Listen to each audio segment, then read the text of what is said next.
Hello, everyone. Welcome to the Paideia Institute online lecture series. Today, I'm very excited to have the pleasure of Diane Rayor joining us today as the second installment of our new translation series from the classics to the contemporary. Um, Diane Rayor. Um, Professor Emerita of Classics at Grand Valley State University in Michigan, translates Greek poetry and drama, including Sappho, a new translation of the complete works 2023 audio recording freely available on cambridge.org/Sappho. Homeric Hymns, second edition, 2014. Euripides Medea, 2013. Sophocles Antigone, 2011. And Sappho's Lyre, Archaic Lyric and Women Poets of Ancient Greece, 1991. Euripides' Helen and Hecuba are under contract with Cambridge.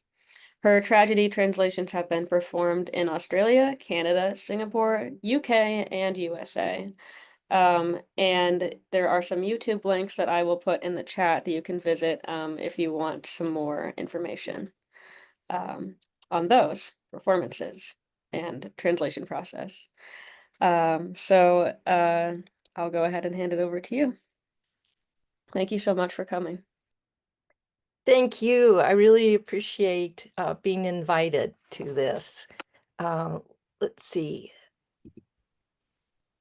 Am I on speaker view now? Yes, we can see you. I think we still are waiting on your screen. Okay. Again, thanks. I'm glad to be here. I'm going to be talking about my translation process using Sappho and some Greek tragedies as my examples in particular. So let me get this up.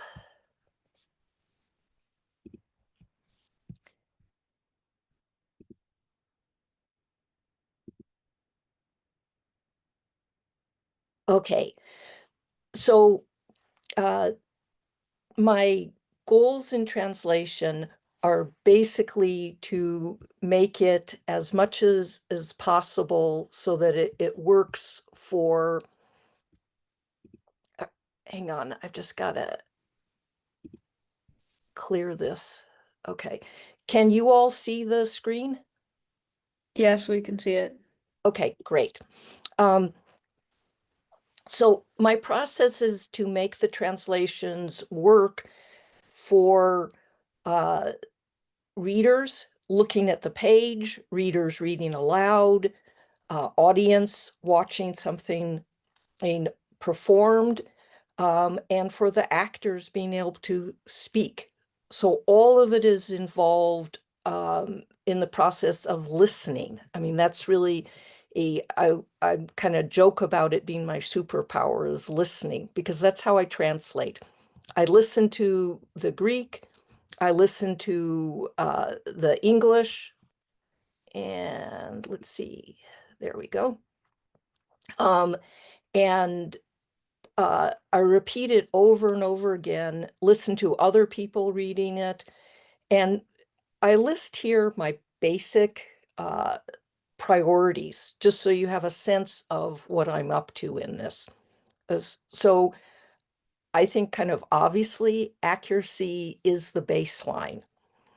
Now, when I'm teaching Greek, ancient Greek for students, or anyone is doing any language, you use translation as a way of being sure that your students are actually understanding what they're reading.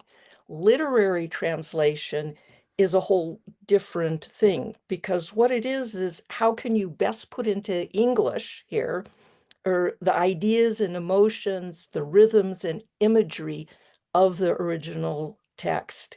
So I do whatever will get it closer to the original while illuminating it for audiences or readers. So accuracy is critical. When I first started translating, particularly fragments, Sappho's fragments, the translations that were out there, most translators added wherever there were gaps in the fragments. They just added their own stuff and didn't say, oh, by the way, this is me, not Sappho, or they trimmed it to make it a tidier poem. People don't do that anymore. At least I haven't seen that in recent translations. But this has always been part of my working is I don't add, I don't subtract what's there.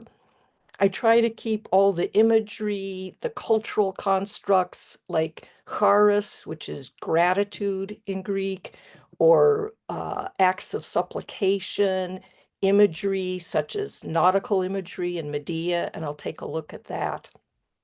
So all of these things are kind of top priorities for me as I'm translating. And a lot of it has to do with usefulness. I started translating because one of my professors said she didn't like the poems, the translations of Sappho, and would I translate this one for her? And since then, I've always worked on what is needed, what isn't available right now. And so the fragmentary state of Sappho's songs really demonstrate that we can't recreate the original. We don't have the music. We have papyri like this, where there's pieces, and this is a really solid, good piece, by the way. This is the Cologne papyri of Sappho number 58. But my goal then is to draw the reader closer to the Greek, closer to Sappho here, conveying the pleasures of her Greek to a non-Greek reading audience. And so I look for what are things that I can emulate in the original.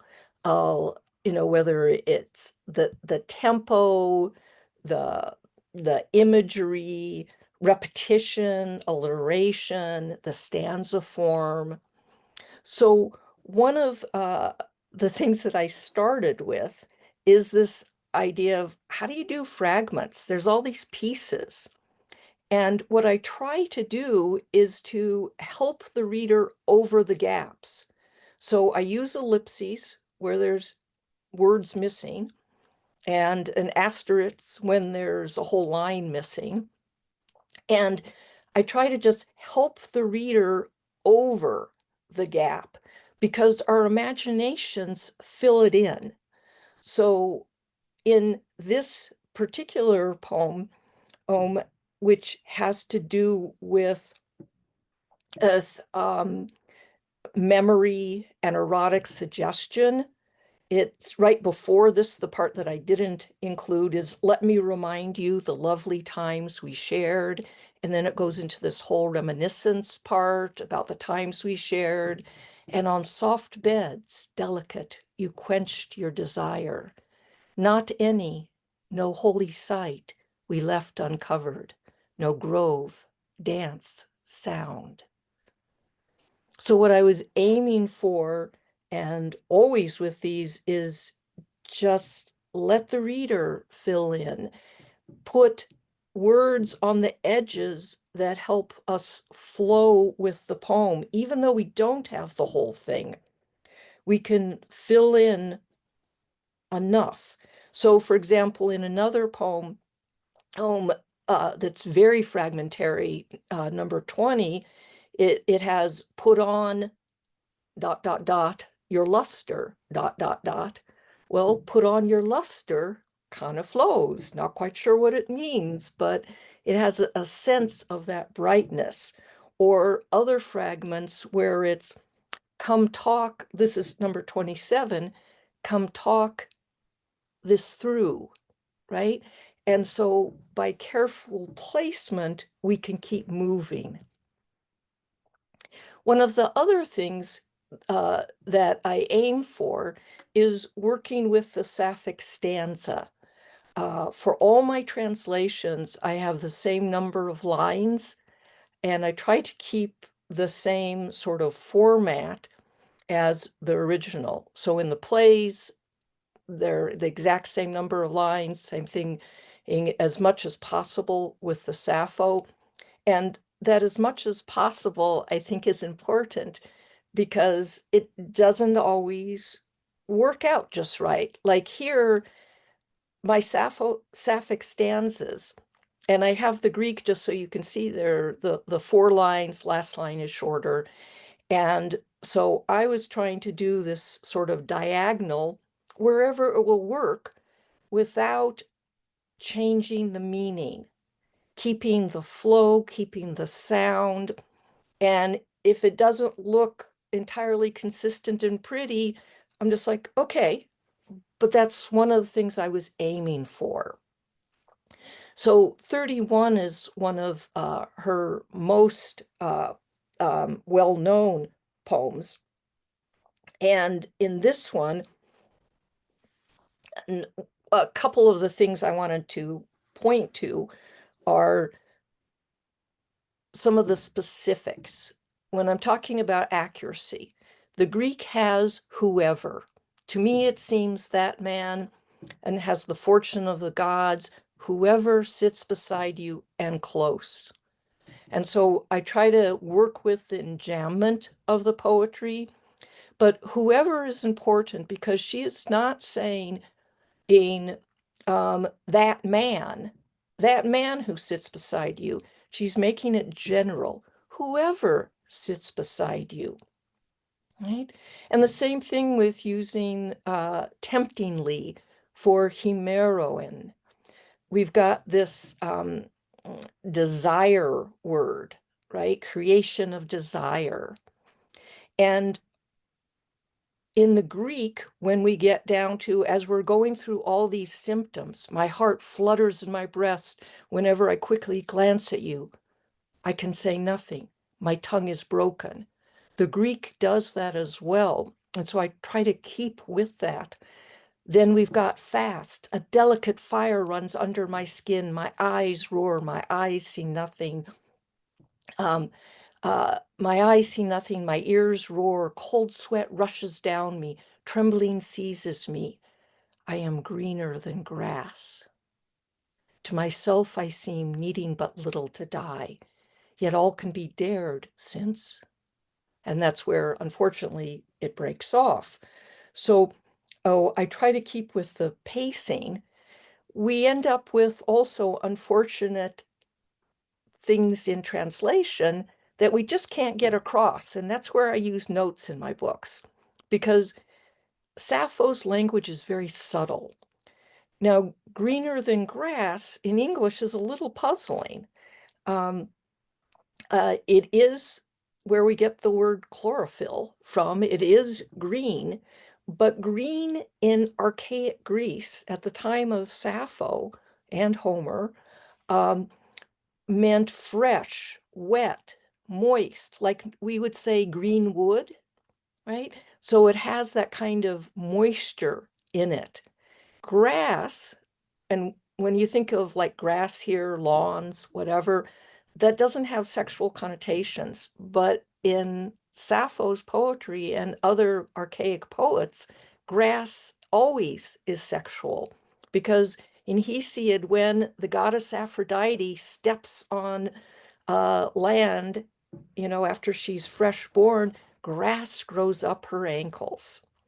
And so we have this sense of I am, I'm wet, I'm hot. But Sappho doesn't do that. She's very subtle.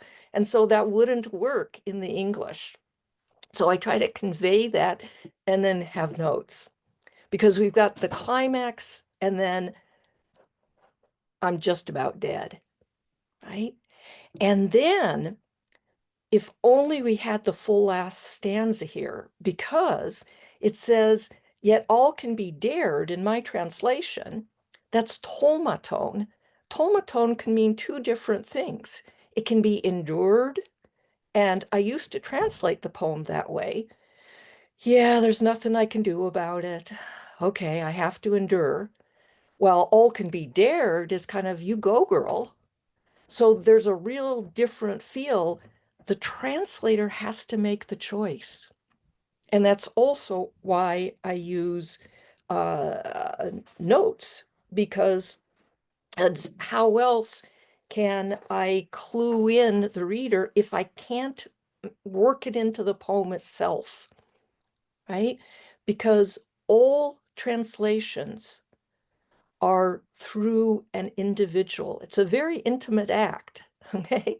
It's where the translator is the reader, like all readers, and then we interpret, but we take the next step of then writing the poem in the new language. And so it's that movement of taking it in, interpreting it, and then writing out something new. And this is where there's a huge responsibility too, because for all the people who can't just go back to the original and decide for themselves, the translator needs to be as clear, authentic, accurate as possible. So that's what I am aiming for, or throughout. In uh, in the longest and probably the only complete poem we have of Sappho, and in the interest of time, I'm not going to be reading the whole thing, but the very first stanza, it begins with Poikilo thron nathanata Aphrodita. And this Poikilos throne that Aphrodite is sitting on has, I guess it's taken me, what, 40 years to finally settle on iridescent. Um, I've done it many different ways because poikilos can be like inlaid wood, so two different materials, or embroidery, right? It can be dapples of light through forest leaves. It can be fawns. It can be complexities, whole slew of different things. So it's this different and iridescent. I like the sound of it. And also it gets that kind of complexity. It's not just one color, there's more, right? And so throughout Sappho's poems, even the fragments that we have left, she uses poikilos quite a lot. And, and whenever it was as an adjective, I used iridescent. The one time where it's verbed, then I chose something else that worked better in that case for Gaia, Mother Earth. And so listen to this latest of my revisions in the first stanza. Deathless Aphrodite on your iridescent throne, while weaving daughter of Zeus, I beg you not to break my spirit, O queen, with pain or sorrow, but come. And Sappho uses that enjambment and that kind of movement because here she is calling down the goddess Aphrodite and saying, before you came, and this is how you came, and you flew down, your chariot yoked with lovely sparrows, drawing you quickly over the dark earth. And there's lots of participles. It's, there's the flowing movement, movement, movement. And then at the beginning of the fourth stanza, suddenly here. And we have a different kind of verb, nice firm stop. Okay, now the goddess is here. And then she asks, and then Sappho's quoting her.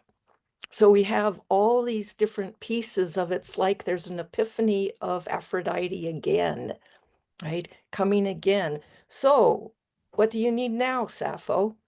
Right? And so, oh, and then the prayer formula ends and she says, yes, like you did before, come again.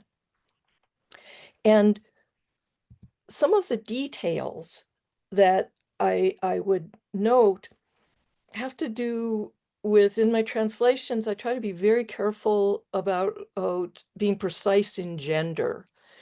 And this can be tricky because in Greek, sometimes the gender is only given in a participle, in the gerund. So even against her will is willing, right? Not willing. And that's where we know that it's a she, that we have Sappho, her object of desire is another woman. In the poem before, in 31, it also is a woman desiring another woman. I couldn't get it into the translation. It's clear in the Greek, though, again, through a single participle. And that's the only indication in both of these poems, is the participle. So I tried to see if there was any way I could delay the pronoun in English. I couldn't, and not have it, um, just be really clunky. So this is as what I came up with, even though it uses, because English needs the pronouns so much. So, oh, as you can tell, so much has to do with precision on the language and the sound. So in this, one of her most famous poems, at least given internet searches, Sweet mother, I cannot weave, slender Aphrodite has overcome me with longing for a girl. Now, the Greek has the word pais, which can mean girl, boy, youth, child, slave, all of those. And until my first edition of Sappho in 2014, everyone had put boy or youth. No one had put girl. And which was really surprising because I didn't even. I just was kind of assuming, oh yeah, boy. Um, but when we look both at the homoerotic context of Sappho's poetry and that every use in Sappho's fragments that remain of the word pais, if it's referring to male, it has a pronoun almost always that indicates that. And then there's Dionysus once, but mostly it has to do with girls. Um, and so I figured that makes sense. So, oh, and the reason I put it in terms of, well, that makes sense, and I figured that is because I'm trying to make it clear that so much is in the judgment of the translator, right? And that's why you either want to learn the language yourself or be really careful that you're using a translator who is using like the most up-to-date Greek text, for example. Oh, I used the 2021 Camillo Neri Greek edition, which certainly is or will become the standard. And I, read all of the recent scholarships. So you really want a translator who knows what they're doing, basically. And this one, I think I'm just going to skip over it or just do the introduction to the next part. Or, you can see here just that I was trying to, because the Greek repeats the k and the t sounds with two ah sounds. And so I was trying to make that happen, getting that kind of rhythm. Delicate Adonis is dying, Aphrodite, what should we do? Beat your breasts, daughters, and rend your dresses. So I play with sound like that whenever it's possible. And here I'm sticking up those same old priorities again, um, uh, because this is, as I have ways of translating that are very consistent, but I also need to be flexible and change with different authors, different styles, different genres. And so there's the flexibility built into that. And in my bio that's the links are in the chat and they're also on the Paideia website. If you want to know more about my process of translating tragedies, there's a student video link that's on that you can take a look at. And if you want to download the Sappho, the audio for all the Sappho poems, that's available for free on the Cambridge site. And there's that link too. Because sound for these poems with Sappho that were originally all performed, they were sung to an audience. I wanted to get some sense of, can we hear these? And so when the narrator, Kate Reading, asked if she could do a recording of that, I was delighted, and especially delighted when Cambridge was willing to do it and put them out there for free. So, yay, Cambridge. Um, if you wanted to hear them, because I do something different with what's on the printed page, where I try to imitate the papyrus, and what I try to do for sound, where for audio, where I want it to really work for hearing. And basically, I had her do the little fragments as if she was overhearing, as if we were overhearing a conversation or poetry in a cafe or something. So there's differences between what the book shows and what the audio shows.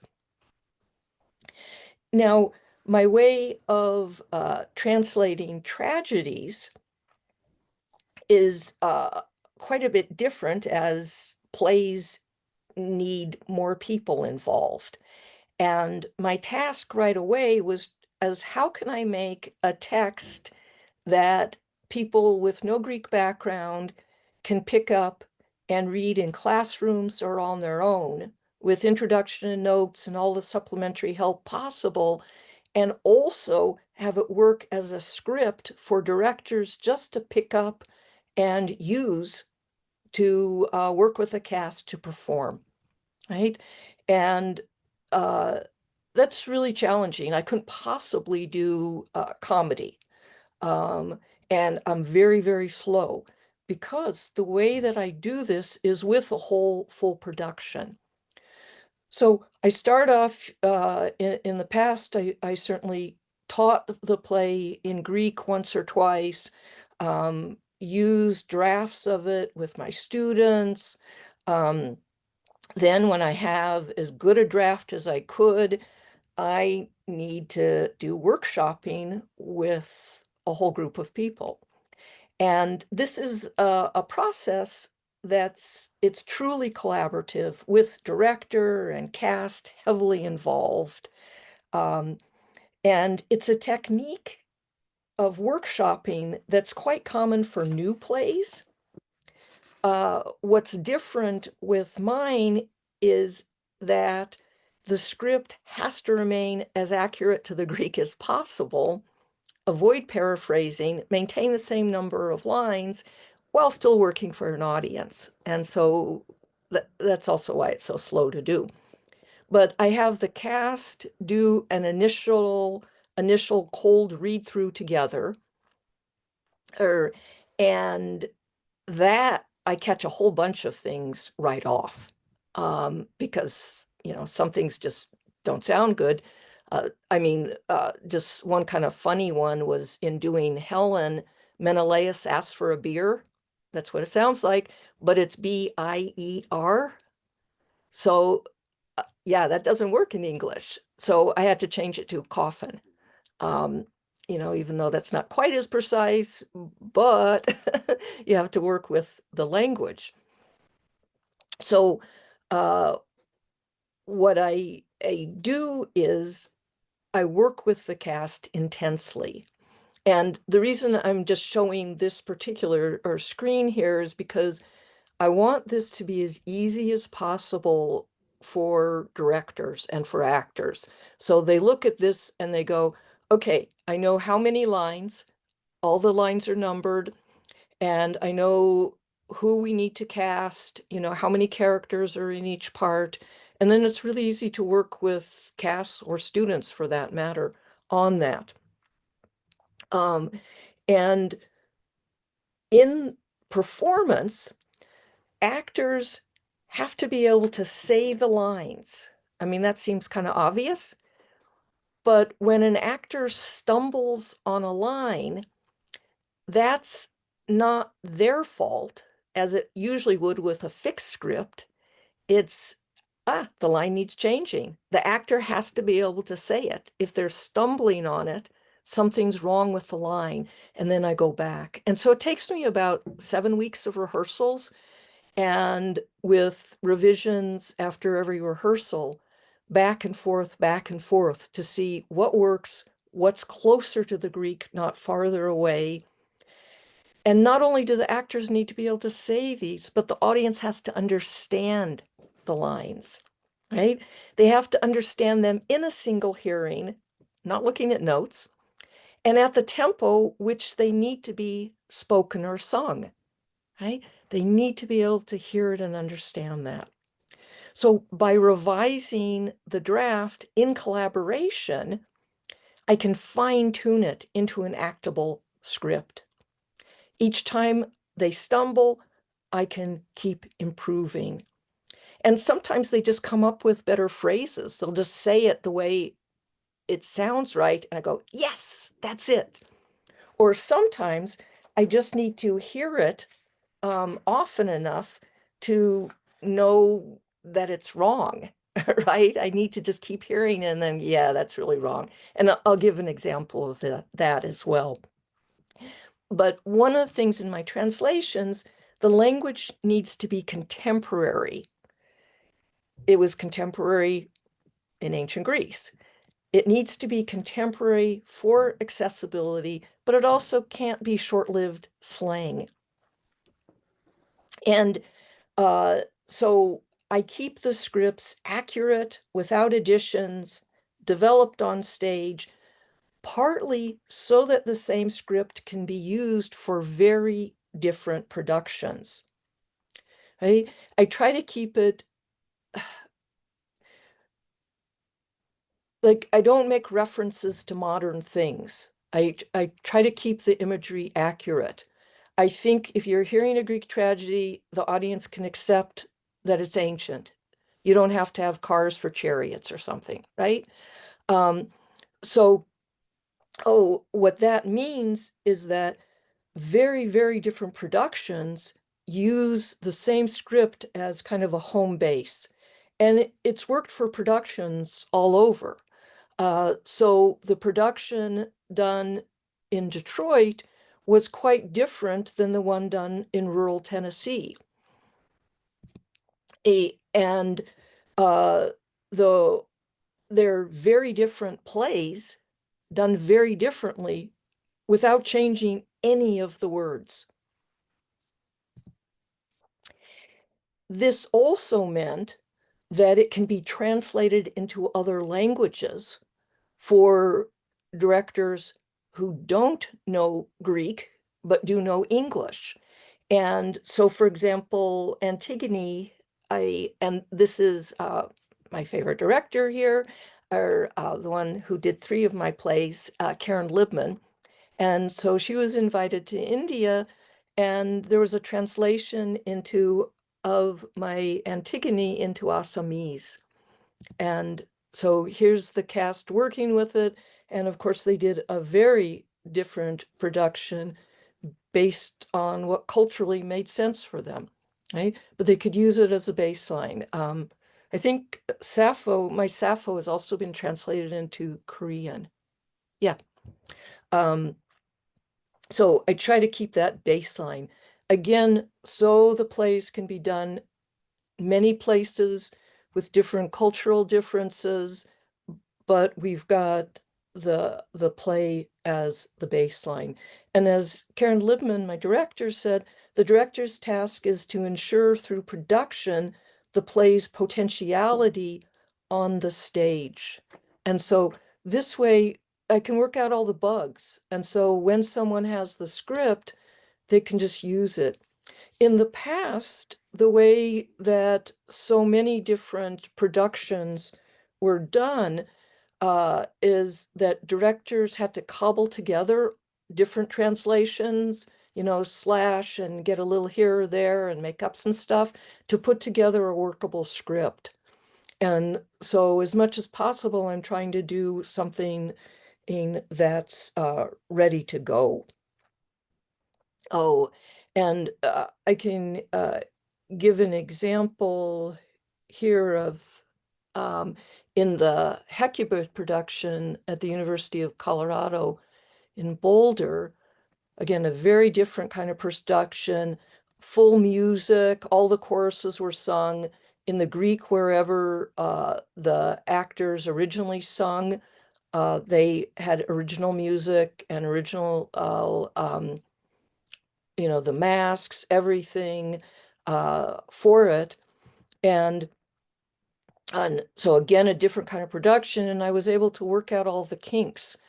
Um, so early on, I had a line that says, "Those in power must not rule wrongly." Now, even when I'm saying this, I'm like, rule wrongly? I mean, it just doesn't work. And yet it took months, a couple months, for me finally, the actor kept saying, I'm having trouble with this. And finally, I realized what's going on with it. And um, finally I heard it and I returned to the Greek and I was able to get a much more precise and effective sentence that it's can be spoken fluidly. It's closer to the Greek with the repetition of kratos, power in Greek. Those in power should not abuse that power. Much stronger, much closer to the Greek. And so throughout, that has always been my goal to get it as close as possible to the original, make it work for modern audiences. And so much has to do with the listening. And I also had very good scholars who would review pre-publication my final version. And that way I was able to get more feedback. I love help on that. So, oh, so much has to do with sound. Now, let's see. Oh, yeah, I have two more quick things. I just wanted to show with in Hecuba when she finds out that um, her daughter is going to be murdered by the Greeks. And she sings this lament, and it's really quite amazing.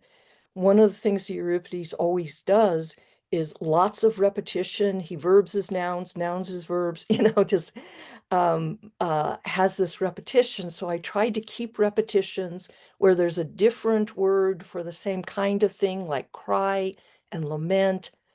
I got that. Misery of miserable old age. Tried to keep, they're both the misery words. But this one also had something really, what I found just really interesting with what I translate, who protects me, what people, what place, old Priam perished, my babies perished. So there's the pa sound. And I was able to get that in the Greek. That's into the English. The Greek has it with the poia de polis, prudos prespus, prudoi paides, right? We've got the p sound. And so here, I can only do that every now and then, but wherever I can, I try to work with that sound. So I have one last clip, and I think I need to, let's see, I'm trying to remember what I did to make this work. I think it was a stop share. Yeah. Let's see if maybe this will work. No. Okay. I'm going to stop that share and then just quickly go to the YouTube one here. Don't wear a facade of decency to me with a terribly clever speech. One point will knock you out. If you were not evil, you should have persuaded me before making this marriage, not hidden it from your family. No, I think if I'd told you about my marriage, you would gladly pull your law for it.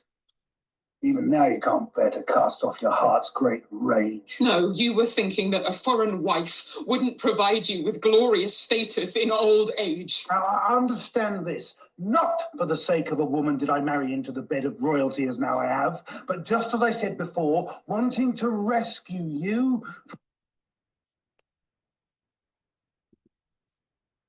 Okay, let's see. Did I stop share? Yes, we could hear it, but we couldn't see it.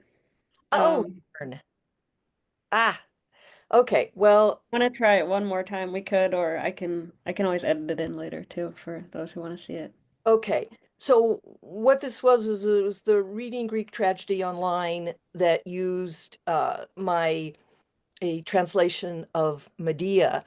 And so this was, readers' theater kind of thing because you don't have a full stage production. It was online when the pandemic started. And so you see these two characters going back and forth, but it's also that fast-paced stichomuthia, right? You have to have it back and forth, back and forth. And also in that clip, the reason I chose that one, and partly because Evie Miller as Medea does a great job, but also because it illustrates the nautical imagery. So Medea has Jason of the Argonauts. And so one shouldn't be surprised that there's nautical imagery throughout. The first time I translated it at my draft, I had missed most of those. And one of the pre-publication reviewers said, too bad you can't get in this. And so I went back and got in every nautical imagery. So he says, you won't pull your oar for it, right? That's not a common English expression, but that's what it is in the Greek, cast off your rage, right? So particularly Jason uses lots of nautical imagery. So I tried to get all of that in. Um, Also things like supplication, which are difficult to get cultural constructs into translations to work on the stage. But it works if you have something like Medea saying to Creon, no, I beg you by your knees, by your newlywed daughter. So we don't have the old style Greek supplication where or someone would put their hand behind someone's knee, the person in power, or reach for their hand or their beard, and have, then if you're in touch, if you're touching them, they're supposed to give you what you're asking for. So I try to get that across in the language as much as possible.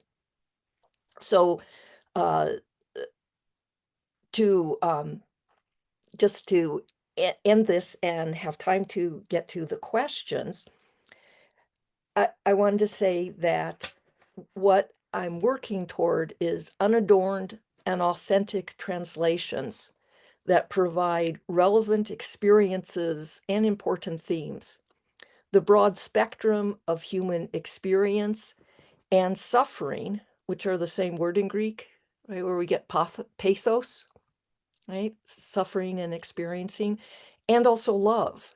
How in Antigone, the state provokes chaos and death when a tyrant imposes unjust decrees. Or in Hecuba, what happens when those in power inflict and allow injustice?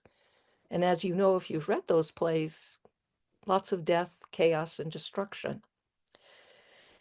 Or in Sappho, the beauty of a life of love, of the arts, of community, and joy. So all of the themes in these ancient works and the particular details matter today, which is why translations are so important and should be encouraged and valued. Thank you. And I'm open for any questions. Thank you so much.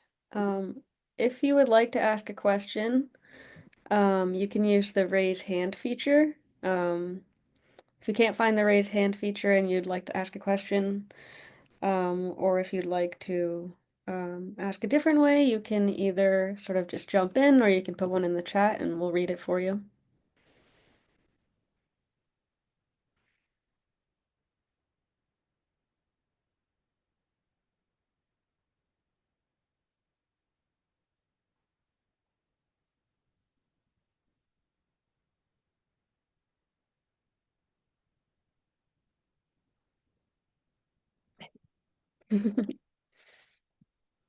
Patrick Collins, do you, either of you guys have a question?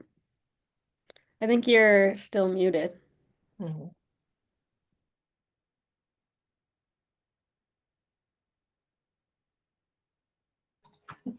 Hi, can you hear me? Actually, Carol Hear you Collins. now. I'm just very, very interested in how your process of translating. That's all I can say, and I will look further into what I can find online. Um, I've done some translating, and I know how difficult it is. So thank you. You're doing a wonderful job. Yeah, it's such a, thank you very much. It is such a balancing act because it needs to work in English, but it needs to also bring you closer to the original, right? It's this kind of balancing that I'm always going, and sometimes I go too far out and hopefully I get reined in. But it's back and forth, and it is a complicated process, as you know. I mean, if only we could just put tracing paper over it, right? And come out with it in another language. Right. We can't, and so we need to experiment and try different methods, which is why I'm so excited about having this series on translation. So you get to hear, 4 different speakers, different methods. I've written Yeah. a lot about my process, so it's easy to find.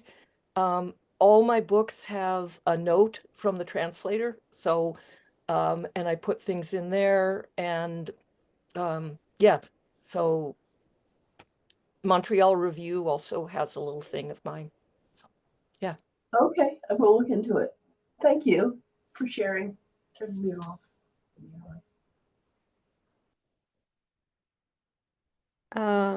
Thank you, Carol. It looks like we have a question in the chat that I'll read unless Deborah, you want to say it aloud. I'll give you a second. It's not muted, is it? All right. So Deborah's question, first of all, she says, thank you. And then that was a very vivid and engaging talk. I wonder if you have a process for thinking about the effects of different kinds of English etymologies, especially the way that Anglo-Saxon roots land differently than Latinate words. Yeah. That is a tricky thing. It part of it depends on who's doing the talking. So, and if I'm not really getting to that question, also maybe you could read it again, see which pieces I'm not getting to. But so, for example, when there's different characters in a play, they speak differently. Odysseus in Hecuba is very pompous, and Agamemnon is also pompous, but in kind of a different voice. And so they may have more Latinate in them. Sappho's language is very vivid and clear, and you read it and you just go, oh yeah, that's me. So I try to use that kind of language that echoes that. And so again, it's one of those things that I'm flexible. I don't have a strict, I only do this or I only do that. It's who's doing the talking, whose voice am I trying to convey? And let me know if there's another part to that or maybe I can see it on the chat too. Let me look.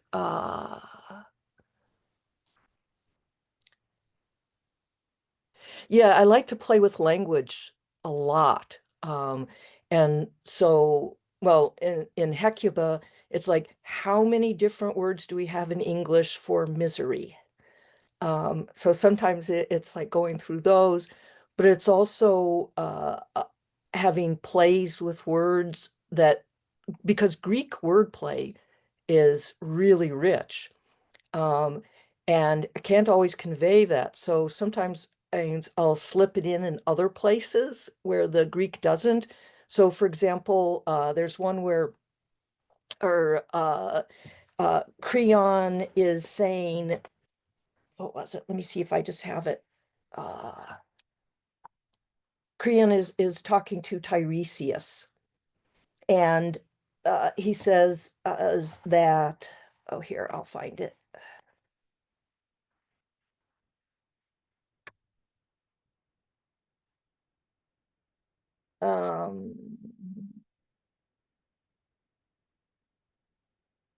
So Creon says, I don't wish to speak foully against a prophet, Tiresias, and yet you do, saying I foretell falsely.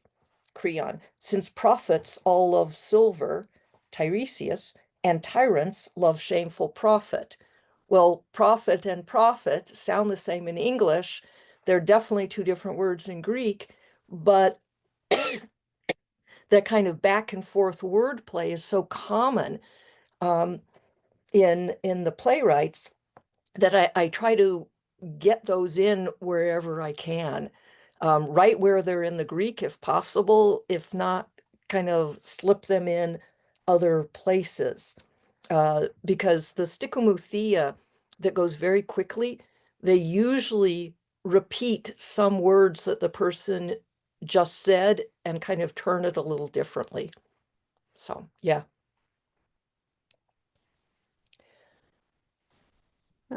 Thank you. Mark has a question, and then Lara in the chat will come back around to you. Oh, I have to hold video up. Sorry. I'm trying to stop my video. Yeah, my question, I thought I'd go back to, I have a broad question on, let's call it form versus content. I was thinking about your Sappho gender thing.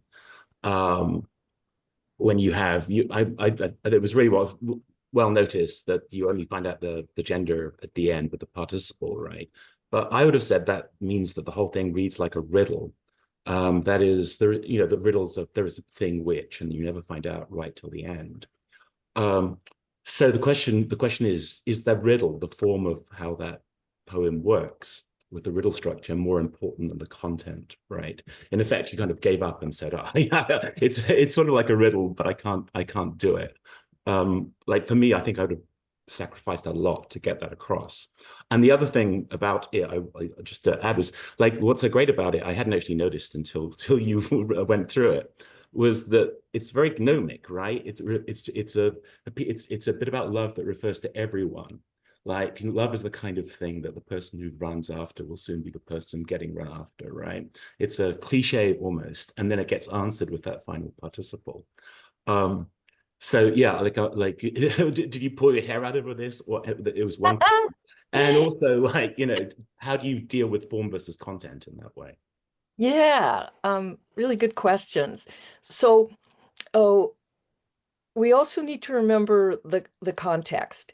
Sappho was singing these songs for an audience. It was for an audience on the island of Lesbos, people who almost certainly knew her. So they knew her family, friends. So if she's singing before a group of women, which it certainly seems like many of her, in fact, she says, I will now sing this for my female companions. So, in that context, I don't think it's very riddly.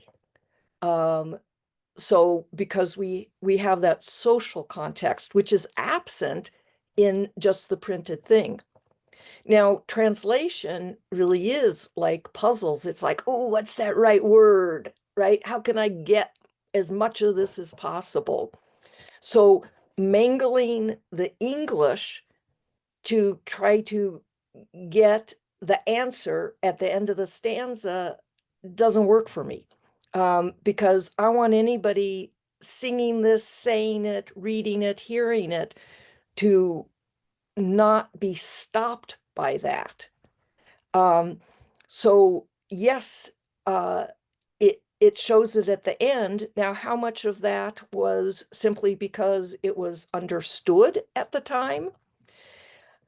I'm not sure, because in 31, we also have of that the speaker is female comes pretty late through a participle. But again, if that was, as it was part of the performance and our audience knew, then maybe it was also just understood. So really hard to say on that. I don't think form and content are two separate things. They bleed into each other. One thing you didn't ask me about is that my priorities don't include imitating a meter. I would love to include that, love to get that one more thing. But I found when I try to do that, I'm going to lose some of the accuracy. I may not be able to capture all the meaning, the specificness of it. I may have to move things around more than I want, like to get an end rhyme or to get a specific meter. Now, Greek has a lot of rhymes in it, internal rhymes, so many repetitions of words, sounds, alliteration. Those I try to get, but I don't stick any of my work into a specific meter. I just can't, because in my priorities, I'd lose more than I would gain. Now, other people do, right? And they have other priorities. And that's a great way to translate if you can do it. I can't. So again, with the notion that these aren't crossword puzzles, they aren't simply riddles. I mean, this isn't a prayer formula, so that's important. So content and form both are in there as really important, and I get as much as I can get in there. So that's my kind of silly answer, but true. And then you said there's Laura Lee. Yeah, if we could take one more question. Yeah. There's one in the chat, which I'll read. I don't know, it's Laura or Lara Lee. And she's saying, I'm sure these have been translated many times in the past, but how has the priorities or have the priorities in translation changed through history with these works to now and with your priorities? So historical versus current versus your personal priorities in translation. Oh, yeah. Yeah, this is actually a really good, hard question, but I'll try to answer it really fast. So I mentioned at the beginning that when I started translating fragments, the tendency, like Latimore's Sappho and other Sapphos, would just fill in pieces, and with no clue that it wasn't actually Sappho. I leave the gaps. I started using brackets and ellipses really, really early for my 1991 Sappho's Lyre book. And so I wasn't the first to do that, but that was a style. I didn't want to insert things. I also didn't do like Mary Bernard, where she was very influenced by Ezra Pound and Imagist poetry. And so she trimmed her Sappho down, leaving out where there's gaps, leaving out some words, also used a really, really bad text, Greek text. So a lot of it just isn't Sappho at all. But so different times need different translations, because there's the language of today. And so my translations will be supplanted. Everything I've translated with the exception of some of the newer Sappho, but even that, I guess mine was the first to put out the new Sappho in a book. But I translate things that have already been translated.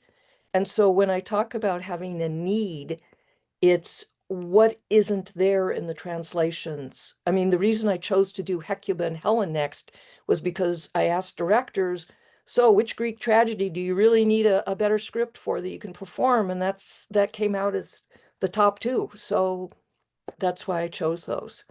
But so, yes, translation history is a fascinating subject. There weren't even, when I went to grad school, there wasn't a program of translation studies yet that came like right after. So, but yeah, so there's a lot of changes. And for another day, there's also a really good book coming out about translation that has lots of chapters about that too. So thank you.